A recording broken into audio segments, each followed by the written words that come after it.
every area, some villages and all, each area, 20 villages, 25 villages like that identify.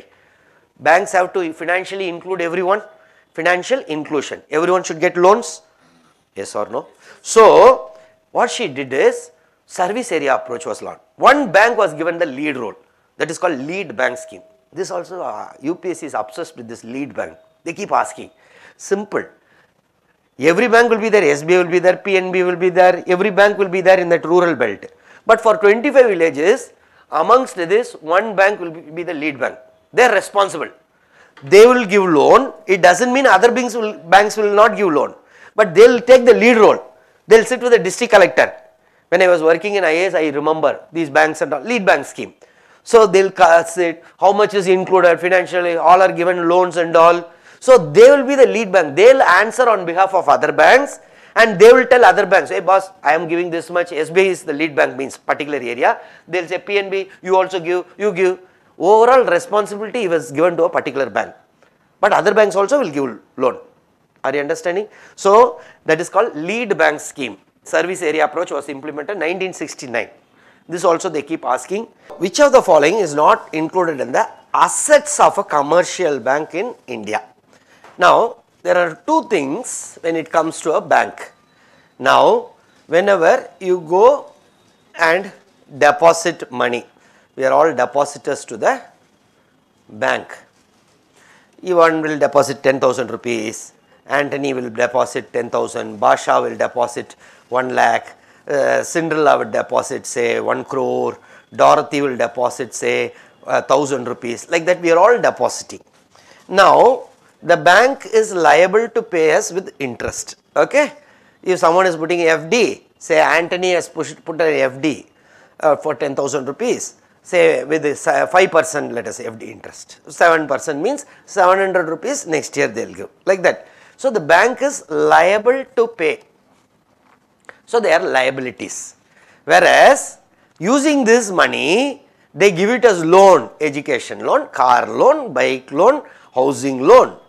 Using this money where they are paying say 6%, 7% interest to these people, the same money they are using and giving it as a loan, and on average they will collect around 14% interest on an average. 10% housing loan, 10%, 12%, car loan 12%, education loan 14, 16, like that, the personal loan 18%, like that.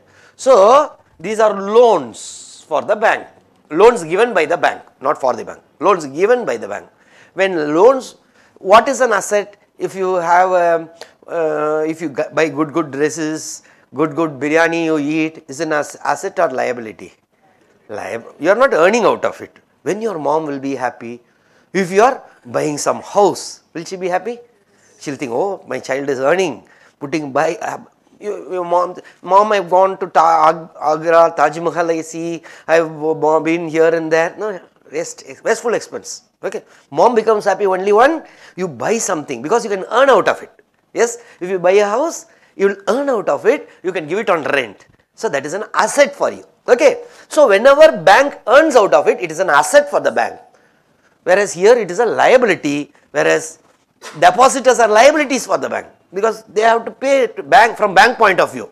From depositors point of view, it is an asset for us, because when we put 10,000, we will get 10,700 next year. Yes. But from bank point of view, we are liability, whereas loans are their assets. That is why when our Nirav Modi ran away, Vijay Mallya ran away, they called it as a non-performing asset. That asset is not performing, boss, it is not repaying, boss. Yes or no? Non-performing asset. It is supposed to perform that asset. So, all loans are called as assets. Wherever they earn, it is asset. Wherever they spend, it is liability. Right? Now, from a bank point of view, which of the following is not included in the asset of a commercial bank? Advances. Loans, advances are loans and advances. When they give loans and advances, is it an asset or liability? Asset. Deposits. People come and deposit. Liability. Immediately I won't read was other things. Okay. For me, clearing is important, not showing my knowledge to UPSC, reading everything. What is that? They want a choice. I have answered. However, academic point of view, when they invest, they will get return on investment. asset. And money at call and short notice, money market, they are giving loan to some other bank. Okay, we will see that. Okay, money market, how it operates. So, this is also an asset. Anyhow, B, deposit is clearly liability. But in money market, they can also borrow, then it is a liability from the money market. What is money market? We will see. In call money market short, will come after 1 or 2 questions. They are asking that. So, here answer is B.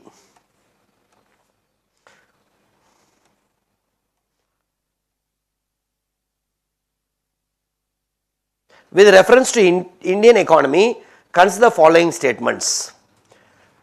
An increase in NEER indicates the appreciation of rupee. Increase in REER indicates an improvement in trade competitiveness. Increasing trend in domestic inflation relative to inflation in other countries is likely to cause an increasing divergence between NEER and REER. Okay. Now, see this REER, it takes 2 hours for me. Means I will go from how bilateral nominal exchange rate works, then how real exchange, I mix with some stories. That is my usual style. I don't, I have to tell you how REER works, what is the real exchange rate. For that I include, in my class I always have characters, lot of people will be there in the story, so that easily you will learn. Okay, you are a student, then you will be knowing some stories, but we don't have time, just so that you answer this, they are going to ask such questions. Now, first let us forget about NEER, REER and all. What is bilateral nominal exchange rate? Nominal means whichever you are buying in market. Suddenly tomorrow you want to go to US. You go, today 82 is equal to $1 means that is the bilateral. Why bilateral? Between India and US. Okay. India and US, bilateral relation, Indo-Japan, Indo-US, Indo-Bangladesh, these are all bilateral. So, India's relationship with US currency is rupees 82 is equal to $1 means that is bilateral nominal exchange rate. Why it is nominal? Because that rate is not decided by what is the apple price in India, what is the apple price in US, what is the beer price in India, what is the beer price in US, what is the haircut price in India, what is the haircut price in US. No, that is not, which is deciding that 82 is equal to $1. If lot of Trumps come to India, lot of Trumps come to India, tourism, then what will happen? 82 will become 81, 80, 79, 78, 77 because lot of dollars are coming in. If lot of you people, civil service aspirants go abroad, you are buying dollar, 82 will become 83, 84, 85, 86, 87. Yes or no? Rupee will depreciate. Yes or no? This is a bilateral nominal exchange rate. In your NCRT, they also give, so today let us assume 102 is equal to 1 British pound. It is a bilateral exchange rate with Britain. So, to buy 1 pound, you have to give 102. Okay. Bilateral, to exchange $1, 83 is equal to $1. To exchange, change hands. So, to get $1, you have to give 82 rupees. That is the bilateral nominal. Why nominal? It is not decided by actual prices. It is decided by tourists. It is decided by foreign direct investment. It is decided by foreign institutional investors, FII. All balance of payment you would have studied. Whatever comes in, dollar when it comes in, rupee appreciates. 82 will become 83, 82, 81, 80. Whenever dollar moves out, 82 will become 83, 84, 85, 86. Yes or no? Whenever less apple, apple price will increase. More apple, apple price will reduce. Demand for apple increases. Everyone wants apple, apple price will increase. People think, no, eating apple will reduce your brain power and you will not perform well in the exam. Then all will stop eating apple. NEET students, AIEEE students, CLAT students, civil service aspirant, automatically apple consumption will be less, demand will be less, prices will fall. Yes or no? Yes or no? Right. Now, coming back here. So, there is a formula given in your NCRT book. That is bilateral nominal. Whatever we are getting in the market is bilateral nominal exchange rate, but there is also a real exchange rate. It is real exchange rate is equal to E into PF by P. E means E is bilateral nominal exchange rate.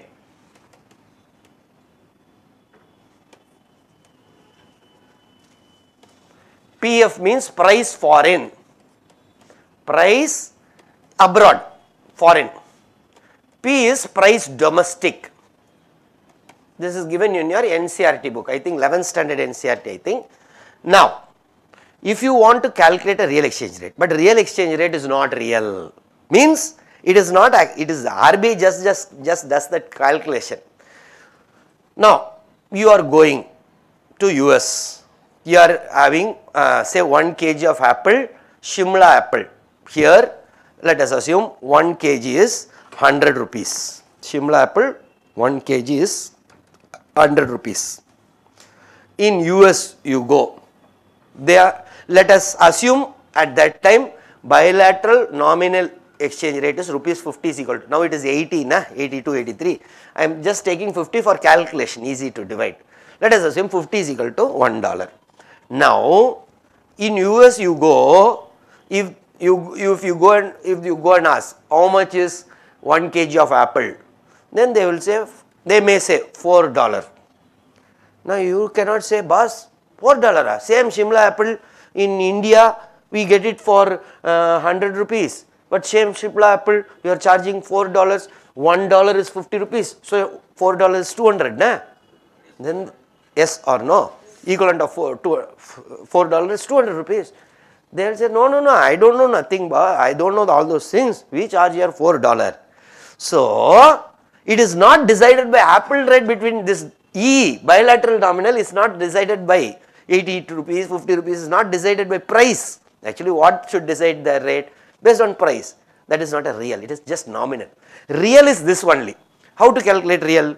Now, real exchange rate for apple, let us assume, real exchange rate for apple is, what is the bilateral exchange rate on that day? 50. Yes or no?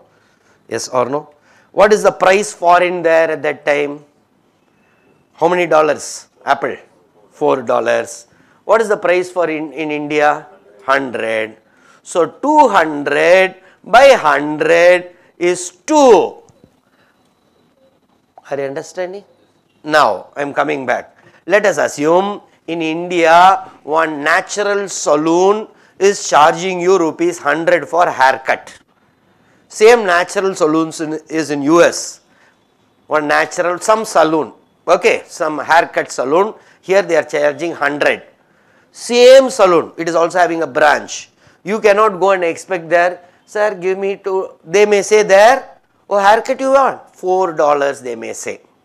Say one beer bottle, let us assume in India is 200 rupees.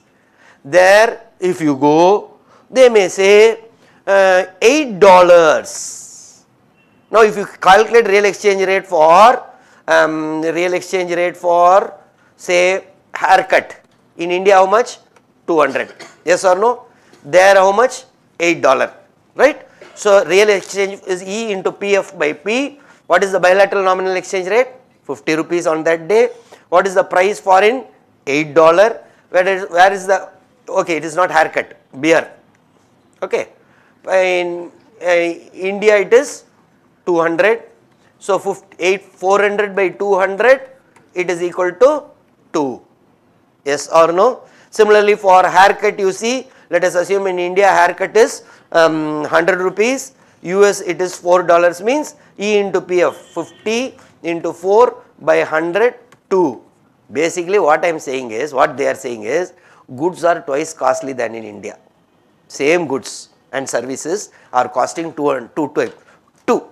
So what question can come from here is, whenever real exchange rate, or I will tell another thing, I am not doing justice, I am rushing, I know, but time is not there.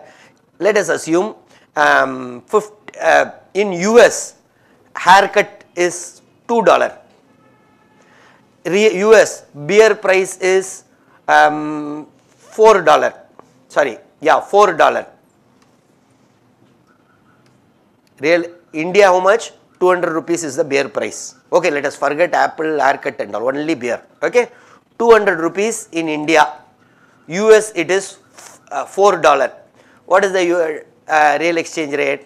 Real exchange rate is equal to 50 bilateral nominal exchange rate. US it is $4 one beer. India how much? 200. So what is the real exchange rate? 1. If real exchange in US you go, Suddenly our Biden has brought down a lot of prices. Jerome Powell, one Fed Reserve Chairman, is also working on it. So when you go next year, real exchange rate there, they are telling only $2 for beer. In India, how much? 200 rupees. 50 into 2. Foreign is 2. Domestic is how much? 200 rupees. How much? 3 scenarios. 1, real exchange rate is greater than 1. Real exchange rate when price abroad is $8. Okay, $8 it is, one beer. So 550 into 8 divided by India 200. So it is 400 by 200, 2. Where it is costly? US or India? US. Whenever real exchange rate is greater than 1, prices abroad are costly. This can come in your exam. Okay. Whenever real exchange rate is equal to 1, prices are same. If you measure in the same currency, that is what we are doing. Numerator is converted into rupee. So the currencies are in purchasing power parity. They will put a statement there in the exam. Whenever real exchange rate is 1, currencies are same. It is in purchasing power parity. It is goods abroad and goods domestic are costing the same. Whenever real exchange rate is less than 1, where is it costly? Domestic or abroad? Domestic. So that whenever real exchange rate is less than 1, prices abroad are cheaper, prices domestic costlier. Whenever real exchange rate is equal to 1, prices abroad, prices domestic, they cost the same. Whenever real exchange rate is greater than 1, prices abroad are costlier. These 3 can be asked in the exam. Now coming back here, our question, an increase in NIR indicates the appreciation of rupee. Now, forget all these things. What is NIR means? Say, what is bilateral nominal exchange? India's 82 is equal to $1 today, let us assume. With respect to dollar. With respect to euro, let us assume 90 is equal to 1 euro. Rupees 102 is equal to 1 British pound. Rupees 12 is equal to 1 Chinese yuan. And rupees 0.60 paise is equal to 1 Japanese yen. Okay. Now, okay, each are bilateral rate, yes or no? This is nominal or real exchange rate, each one? Nominal, whatever you are getting in the market. Now, today after this, you are going out on the way. Today is slightly, last month when I was here, it was so cold. I was having one more jacket. This last month, 1 week I was here, I was shivering. Now better, just single one. It is becoming hotter afternoon. So afternoon when you are going out, on the way you are asking, going to some juice shop. I saw a lot of things in ORR. ORR, no, old Regin, ORN, oh ORN, okay. I am new to this place, I don't know the terminologies. New, ORN, you are going some juice shop, go today, afternoon. Give me one apple juice, you are telling. They are telling 1 apple juice, 80 rupees, okay, 1 apple juice. To get 1 apple juice, how much you have to give? 1 glass, 80 rupees. To exchange, then exchange hands. Bilateral exchange rate for getting 1 apple juice is 80 rupees. So apple exchange rate is how much? Apple juice, we are talking about juice. 1 glass of apple juice, 80 rupees. But you don't drink, you tell them pour it in a container. Okay, don't give weight. Then you ask, give me 1 pomegranate. They are telling 100. 1 pomegranate juice. Okay, shopkeeper will be very happy, you are asking 1 more. Then you tell, pour it in that container. Then 1 lemon juice, 30. Then shopkeeper is so further happy. You are single customer buying 1 more glass. But don't drink, pour it in the container, ask them to pour. Then 1 watermelon juice, 50. Then any orange juice, say rupees 60. 1 orange juice. Nothing. The shopkeeper will be the happiest person today. Then you ask them, mix that container. So they are mixing it.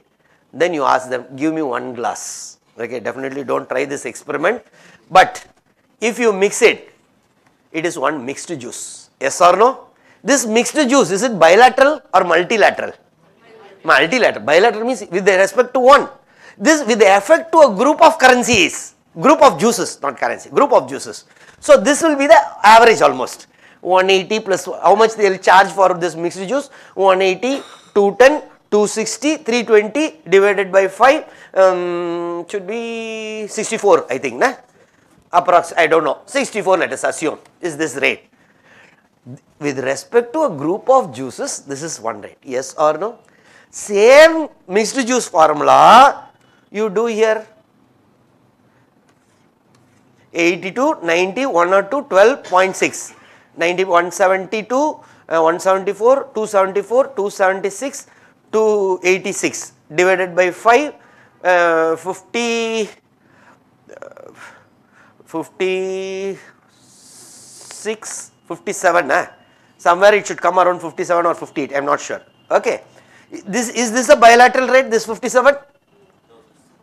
It's a with effect to a group of currencies, yes or no? And all are nominal, yes or no? So with effect to a group of currencies, a basket of currencies. So this is not a bilateral, this is a nominal, this is all nominal only, not real. Nominal, but with effect to a group of currencies, basket of, so nominal effective exchange rate, because it is with the effect to, but all these things are bilateral. 82 is equal to $1 bilateral, 90 is equal to €1 bilateral, 102 1 British pound bilateral, but this 57 is a multilateral with the effect to a basket of currencies, with the effect to, so nominal only, but with the effect to a group of basket of currencies, so nominal effective exchange rate. Then with India real exchange rate with respect to US is 2, means prices in US are twice of India. Can we assume that? Real exchange rate with respect to China, China will be costlier than India or cheaper? Cheaper, 0.5. Okay. Real exchange rate with respect to Japan, let us assume Japan and India are same if you measure 1. Real exchange rate with respect to Europe is say 3, and real exchange rate with respect to Britain quite costly, 4. Now each one is a bilateral real exchange rate, agreed or no? Each one. Now like that mixed fruit juice, do the same experiment, 4 plus 3 7, 8 10.5, so each one is 2.1, yes or no? If you take average, it is 2.1 mixed fruit juice. This is bilateral or multilateral? Is it real or nominal? Real, but with the effect to a group of countries.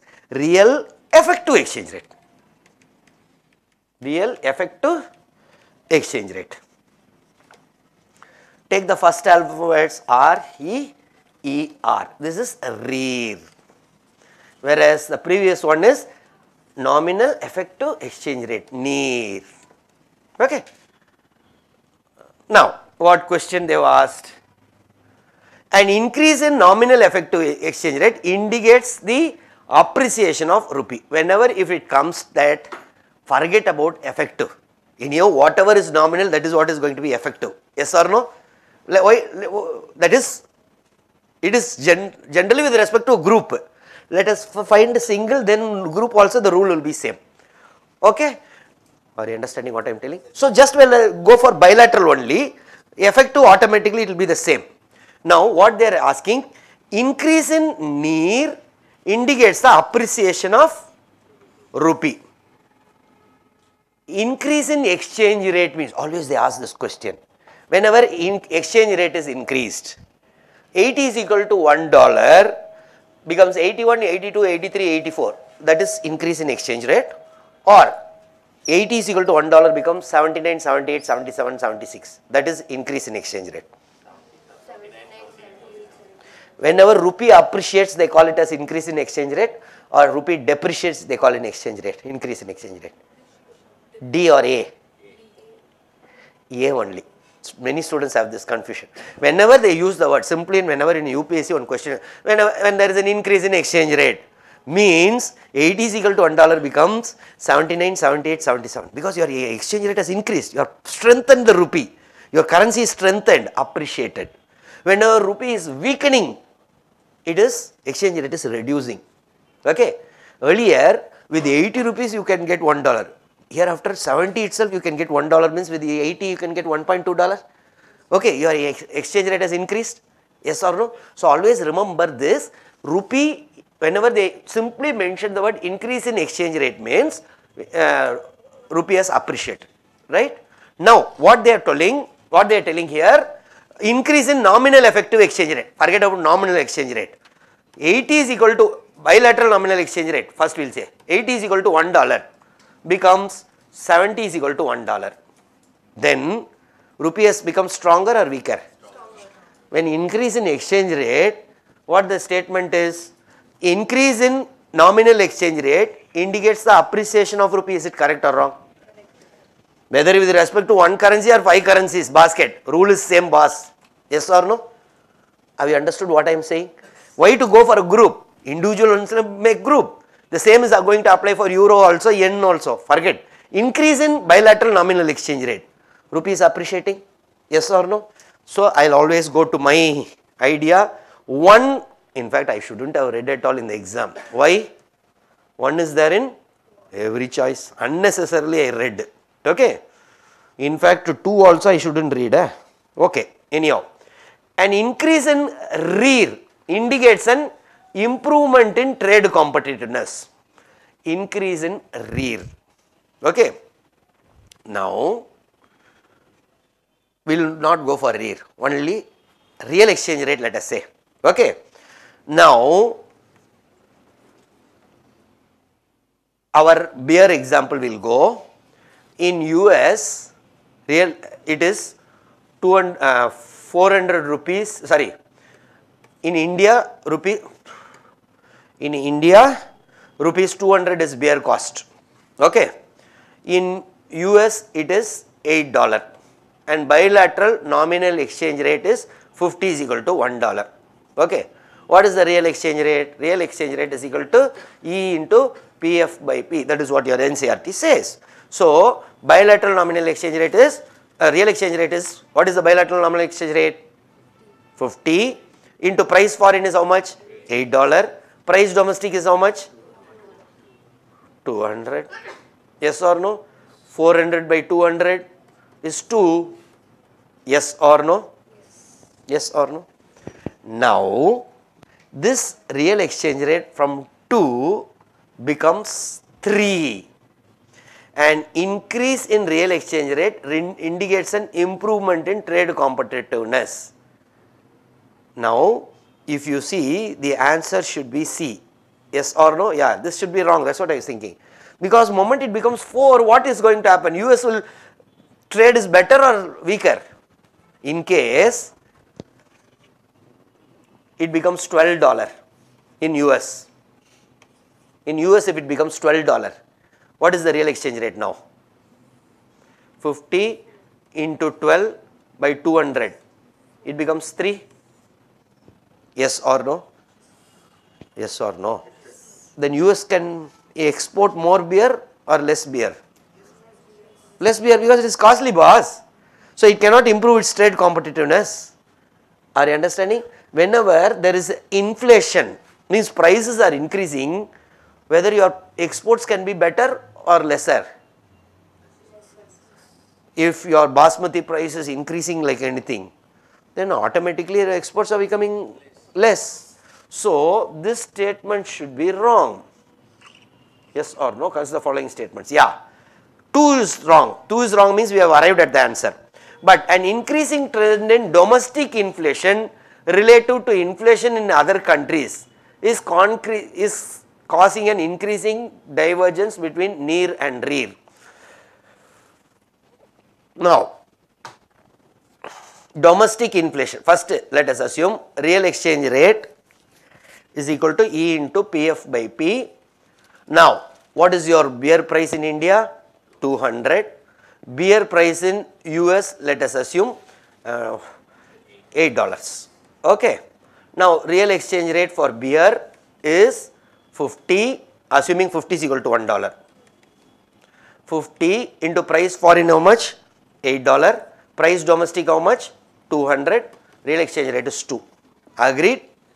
Now, what they are telling, if there is an inflation in India, okay, if there is an inflation, domestic inflation, so domestic inflation means 200 becomes, let us assume 400. Okay? Beer price in India has become 400 when compared to other countries. Means US it is remaining $8. That is what they are saying. So what is the real exchange rate now? 1. Yes or no? Real exchange rate in India is, sorry, real exchange rate with respect to US is 1. Earlier, what is the nominal exchange rate? 50. Earlier it was 50 minus 2. How much it is? 48. Now, because of domestic inflation, 50 minus 1, 49. Diverging, na? Are you understanding? As domestic inflation happens, the difference between bilateral exchange rate and nominal exchange rate is diverging. Are you following or no? Yes or no? I don't know why this much thing. No, don't go for near, rear and all. Do it for bilateral, apply it for general. Just it is average of currencies. So, I don't know why they have asked this much and all, because this much calculation and all, I don't know why they are. But simple concept, always remember, whenever bilateral, whenever what they can ask, whenever exchange rate increases, rupee appreciates, remember that. So, bilateral nominal exchange rate is nothing but the exchange rate. Whenever bilateral nominal exchange rate increases, rupee appreciates. Then, whenever domestic inflation happens, difference between real exchange rate and nominal exchange rate will diverge. This much you know. No need to apply any calculation there. Is it clear?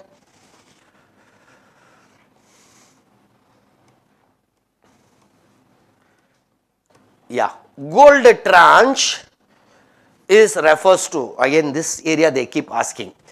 See, reserve tranche refers to. Now, all will know it is IMF. Okay. Now, very simple. I will tell you how it is operates so that any question you will answer here. Now, see, 1944, what they decided was, let dollar be the international for currency for trade, because pound has lost its value because of World War. So, I am fixing my dollar with gold, you all fix your currency with dollar. That is called fixed exchange rate. It started. So, hereafter, if you want to import crude oil, which currency is required? Dollar. Using that, Arabian Sheikh will try to import something. Using that dollar you pay him, he will import some machinery from some other country. Dollar is universally accepted. Yes or no? Understand? Now, they thought, okay, hereafter, US is very intelligent country. They told, my currency I am equating with the gold, you all equate your currency with my currency. If other countries are ready, you can accept. Any other country could not face this challenge, because US was having the largest gold reserve at that point of time. So, they were very happily saying $35, for every $35 I will give you 28 grams of gold if you want. Dollar is that much valuable. So, other currencies cannot give gold and all. Only country which was great till that point of time was Great Britain. That is why they are called. No other country, whether we call Great India, Great USA, Great France, because Britain was great till that time. So, but Britain has lost its greatness. So, Britain was the only country can challenge, but Britain World War I, World War II gone. No, nothing was there. So, US dollar was accepted. But US was thinking, boss, hereafter, whenever they have shortage of dollar, other countries, what they will do? They will come and cry to White House. Yes or no? Every president and prime minister will say, come, give me dollar, sir, give me dollar, sir. Yes or no? They will go and pester the US president. Yes or no? Then US president, then let us do one thing. We will create a bank. Okay? We will create a bank. If you are having balance of payment dollar crisis, you go and ask that bank. That bank is called International Monetary Fund. Okay? Now, other countries asked, okay sir, IMF, who will contribute? All of us contribute. That is what US told. All of us. According to our capacity, let us contribute. I am a big economy today, I will contribute around 40%. Each one according to your capacity contribute. It is like pooling in resources. You contribute 2%, you very poor 1%, half a percent. But UK, hey, you are not great, but still you are strong only, boss, 20%. Like that everyone together they pulled in and created one IMF. Are you understanding? So each one is contributing, na? That is called as quota. That is called as quota. Every country, member countries of IMF. If someone, so they have collected lot of money. If country is having balance of payment crisis, like India had 1991, Sri Lanka had in 21, Pakistan was having now also, right? Whenever they have problem, then immediately they'll go to IMF. IMF will give them loan. Are you understanding? But whenever there is a loan, you have to pay interest or no? Yes, you have to. So IMF will lend you if you have problem, right? So IMF was created so that whenever balance of payment, someone is having a crisis, balance of payment means dollar they are not having, they can go and borrow. Who's contributing to this? All member countries. Each one according to their capacity. Accordingly, we have voting power also, right? India is almost 13th position we are in contribution, but voting power wise, we are only in 16th, 17th position. Okay, they have given that way, 16th or 17th. Okay, now, they should not ask, but still just remember that fact.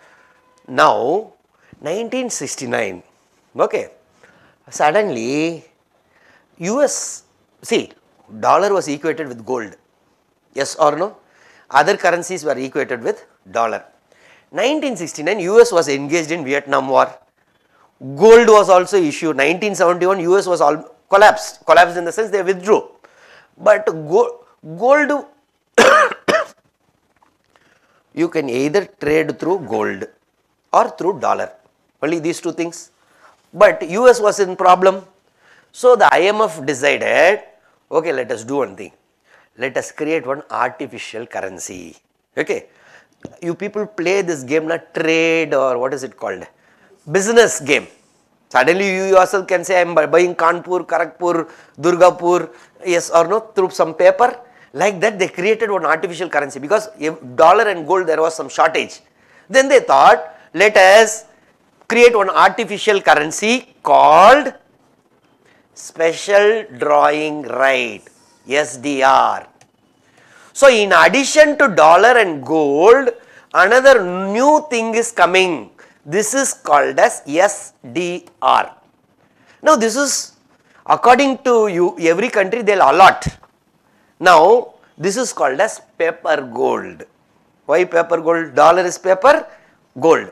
But it is neither paper nor gold. Means you cannot see it physically. Electronically they will allocate to you. Each country according to your capacity. Okay, India for you 2 million worth SDR allotted. How the value of SDR is decided? Based on dollar. Now 5 currencies are from 2016. Chinese renminbi has on been included. Chinese currency is called renminbi. Okay, yuan, that is currency for the renminbi. Rupee, see everything needs explanation. Rupee means 1 rupee is 1 paise 1. Yes or no? Rupee, paise. Like that they have yuan and jiao. Jiao is like current paise. Yuan is rupee. But we also have a word currency, na? Yes or no? That currency is called as renminbi. So Chinese renminbi is nothing but yuan and jiao put together. Okay. So Chinese renminbi was added. Till that point of time only first dollar, this SDR's value will be decided by dollar, then later euro, pound, yen, and 2016 last revision was Chinese renminbi was added. So 5 currencies are deciding the value of 1 SDR, right? So on that average, US will be getting more weightage, almost 40% weightage, and that and all you don't need for exam point of view. Now for exam point of view, SDR is neither paper nor gold. It is just one allocation to each country. So now you want to import crude oil from Kuwait. Let us assume India has allocated 2 million SDR. Kuwait has been allocated say 1 million SDR according to their capacity quota system. Now you want to import crude oil from Kuwait. Now 2 million means 20 lakh, na? Yes or no? Yes, okay, 2 lakh, 20 lakh SDR. Kuwait according to its capacity 10 lakh SDR. Now you want to import crude oil from Kuwait. The Kuwait Sheikh is telling, I want 1 lakh some dollar something. You don't have dollar, you don't have gold, you can use SDR. Yes or no? You can say, oh, you want a 1 lakh SDR? Okay, I am giving. This is SDR is not physical currency. Are you understanding? But in the electronic system, it will be there. So from SDR Kuwait, hereafter 11 lakh will be added. Hereafter it will become 19 lakh SDR. Because India has used 1 lakh, Kuwait has earned 1 lakh SDR. Are you understanding? This is how it operates. SDR is one like a trade, artificial currency, special drawing, right? Now this can be used to import or whenever you want to import. Export also you can earn SDR. Using this, Kuwait can import something whatever they want. Now they have gained. So what all the balance of payment you will have? Foreign currencies you can have, gold you can have, SDR you can have. One thing they can ask you is, whenever you have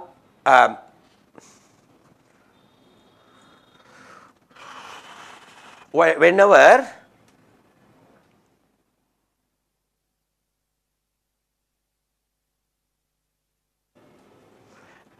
yeah, India, how much I gave example.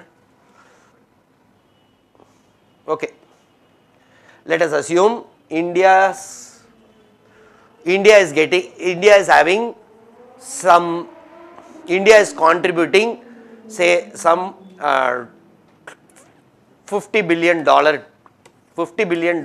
each country has to contribute, na? Instead of 50 I will put 100, easy to calculate. $100 billion India is contributing. Every country has to contribute to US, IMF according to your capacity. Every country has contributed. India's quota is $100 billion. US quota may be $1,500 billion. Every country, China may be high, UK may be high. All of us have contributed. Whenever we are in crisis, where we can get loan from? IMF. But you are contributed here, na? Yes or no? So, but whenever you borrow loan, you have to pay interest or no? But they say, boss, one small thing, 25% of your quota you can borrow whenever you want, you can use it as a reserve, you don't need to pay any interest. This is tranche, means part. Tranche they call. Tranche means a part. So 25% reserve tranche. 25% of your quota is called as reserve tranche. Okay. For that you don't need to pay any interest. Are you understanding? With this question I think because already 2, you people also will have to go and have lunch. Anyhow, other things explanation will come. Now 25% you don't need to pay any interest. Yes or no? But beyond that, if you borrow from IMF, you have to pay interest. Agreed? Yes?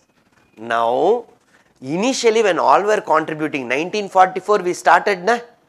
Yes or no? At that time, all were supposed to give 25% of their contribution should go as gold.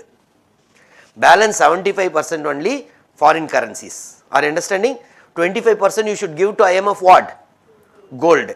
But later that rule was relaxed. No one was having that much gold.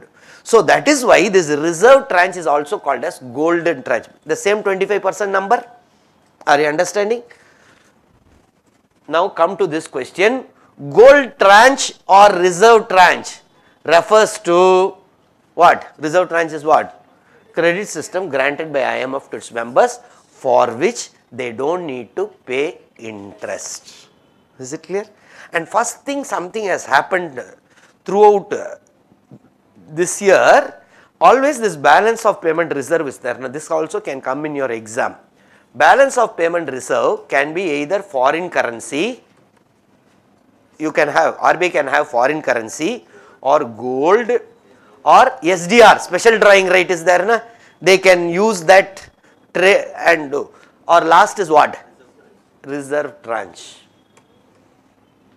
These 4 things are your reserve. Now comes, this is 50 billion, approximately now we are having $500 billion as a reserve. Usually foreign currency will be the highest always, okay. Then gold will be around, say this is around $490 billion, this will be around $8-9 billion. First time SDR and reserve tranche are negative now, okay. Last 10 years I am teaching economy for officers in Officers ACE Academy. First time I am seeing SDR and reserve tranche negative. Means we have overused our SDR and overused our reserve. Beyond reserve tranche we are using, means we are paying interest also, which has never happened in last 10 years. Before that I do not know whether it has happened, I have to check. So suddenly they may ask this question, SDR is in now negative balance, means we have overused our SDR, overused our reserve tranche also. Are you understanding? Have you understood the difference between SDR and reserve tranche? Yes or no? Okay friends, because I am still not able to, but time is running, okay. But anyhow, I thought I could give you some in foreign trade, inflation, banking, planning and all, so that it was, you can now using this, definitely take my word, you will have a very good push in your current prelims. Current affairs alone we will send a separate thing so that you can answer those things, but conceptual part definitely it will be a push. Current affairs also you can add it once we send it to you from our current affairs team. Guna sir sessions, I think he also had a session here little before, but anyhow those who have not attended also, we will send you the hit list topic for this year, current affairs part. This again and again the same thing only they will be asking, inflation, banking, RBI, foreign trade, these things whatever we have discussed, take my word, it more, you will get a very good push. And all other questions also, whatever I haven't discussed also, by Monday or Tuesday with the explanation I will send it to you, okay. I hope it was useful for you. Thank you so much. And I didn't do full justice, I know.